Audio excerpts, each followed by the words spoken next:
So in the Naruto plot holes video, somebody said that I should do one for Dragon Ball, and you know what?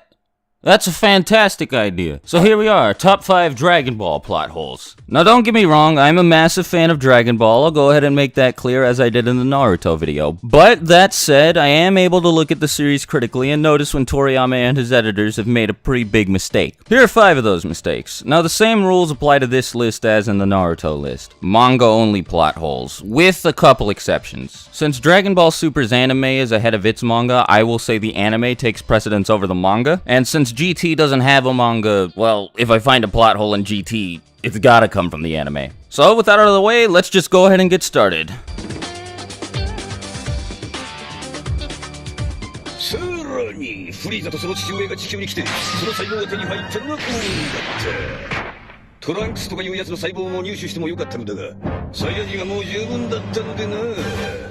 Excuse me? Alright, so first of all, Trunks is the first Super Saiyan that Dr. Gero had eyes on, so I think taking his cells might have made Cell quite a bit stronger. But that's not where the plot hole comes in. See, Cell came to the present timeline from the future, the same future that Trunks came from. In this future, Goku showed up to defeat Frieza and King Cold. You know, future Trunks, he wasn't there! There were no cells for the surveillance drone to take in the first place, so...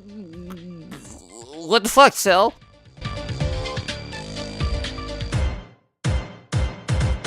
So this is probably the easiest plot hole to explain on the entire list. After Majin Buu left Piccolo and Gotenks stranded inside of the Room of Spirit and Time, Piccolo is panicking, trying to think of a way out because of the fact that, according to him, as seconds passed in the Room of Spirit and Time, hours passed outside in the real world. That's not how the Room of Spirit and Time works, Piccolo. You got it backwards. No, it's not like Piccolo just had a brain fart here either. When he and Gotenks escape the Room of Spirit and Time, they find that in the real world, yes, hours have indeed passed. And once again, it bears repeating, that's not how the Room of Spirit and Time works.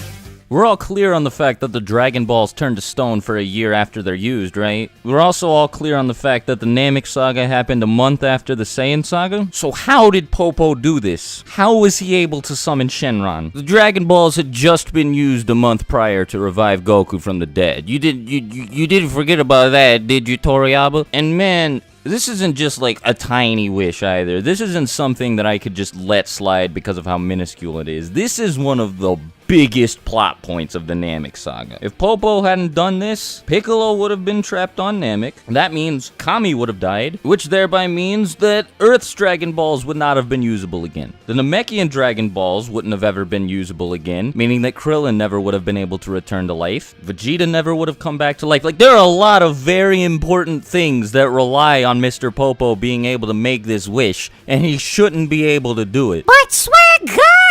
Kami had just come back to life, so the Dragon Balls had probably just been restored. Maybe when Kami returns to life, the Dragon I do not think that is how it works, so I rest my case.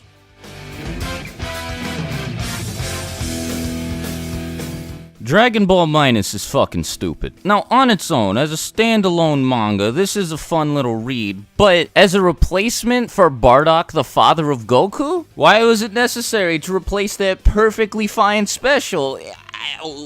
Whatever. I'm here to talk about Dragon Ball's plot holes, not Toriyama's bad retconning decisions. So first of all, this does directly conflict with the manga. When Frieza first meets Goku, he remarks, not just in the anime, but in the manga as well, that Goku looks remarkably similar to Bardock. And it shows a scene of Bardock in space, just like the scene at the end of Bardock, the father of Goku. Now, I guess technically, this scene could still happen after the events of Dragon Ball Minus, but it's nowhere near as likely following the events of that manga as it is following the events of the beginning of Bardock, the father of Goku. Second plot hole. Jean says she will tell Raditz that Goku was sent off-planet to keep him safe from Frieza. So why did Raditz believe the story about a meteor blowing up planet Vegeta? Saga? And why did Raditz believe that Goku was sent to Earth to wipe out everybody on it? This is important too, because the only reason Raditz went to Earth in the first place is because he was under the impression that Goku was on a mission there. If he didn't feel like he needed to check on his brother's progress, he never would have gone there. Goku never would have died and trained with the North Kaio. He never would have learned Kaioken or Genki Dama. Never would have had to go to Namek. Yeah, everybody would have gotten scraped by Android 17 and 18, and we would not have been very good.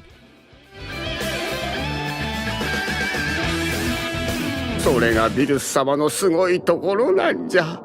Z ソードにわしを封じ込めたのも何を隠そうビルス様じゃからよ。Now hold on just one second here.